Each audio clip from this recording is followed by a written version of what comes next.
Olá pessoal, tudo bem? Eu sou César Augusto Galvão de Moraes e vou apresentar para vocês o trabalho intitulado de Separação de erros geométricos transversais ao barramento em torno horizontal.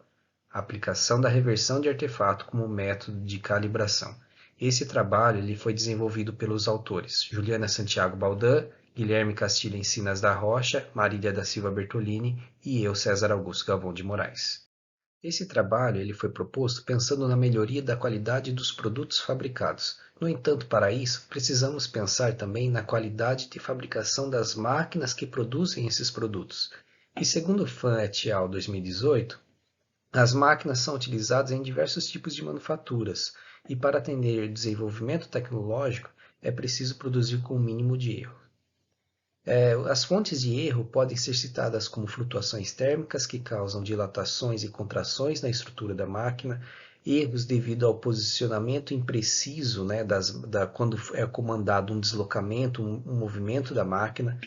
Ainda temos a questão de forças de reação que causam carregamentos e deformações elásticas na estrutura da máquina. Temos ainda a geração de calor na interface ferramenta e peça devido ao atrito e também vibrações externas, distorções e problemas da fundação da estrutura da máquina. O objetivo geral desse trabalho é promover a calibração dos erros transversais do carro longitudinal de um torno horizontal utilizando um método de reversão para separação de erros.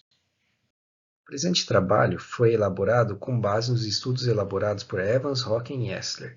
Os autores desenvolveram um sistema de medição onde é composto por uma guia linear, um carro que desloca sobre essa guia e um apalpador indutivo que toca um artefato imperfeito. Então, eles têm em L1 a soma do erro do próprio deslocamento da máquina, do mecanismo, mais o perfil de retitude do artefato, que é imperfeito. Os autores, então, propuseram fazer a inversão do artefato e também do apalpador indutivo.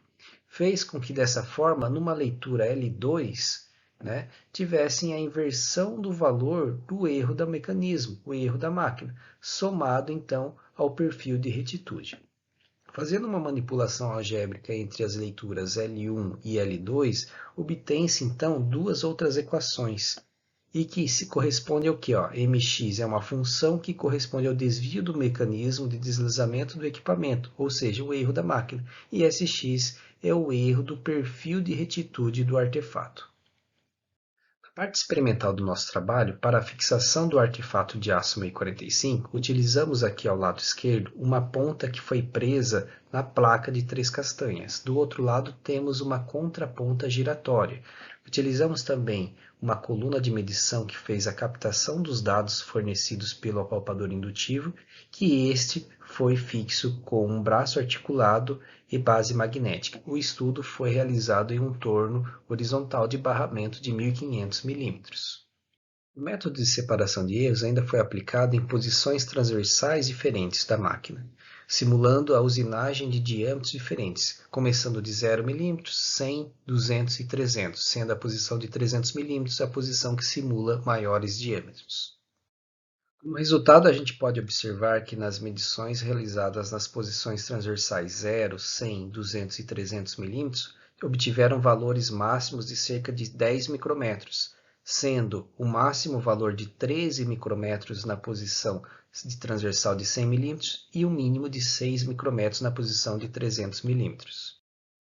Um outro resultado obtido foi o perfil de retitude do artefato utilizado com um método de separação de erros nas posições transversais de 0, 100, 200 e 300. E também foi comparado com o perfil de retitude obtido do mesmo artefato quando medido em uma máquina de medição por coordenadas. E podemos perceber que os valores são bem próximos, o que valida o nosso método de separação de erros. Como conclusões, podemos citar que o método de separação de erros aplicado permitiu obter informações sobre o erro da máquina e também sobre o perfil de retitude do artefato utilizado. E também que, embora o erro do carro ou o erro da máquina seja pequeno, esse erro deve ser considerado na busca de maior qualidade da fabricação. Aqui temos algumas referências bibliográficas e obrigado pela atenção de vocês.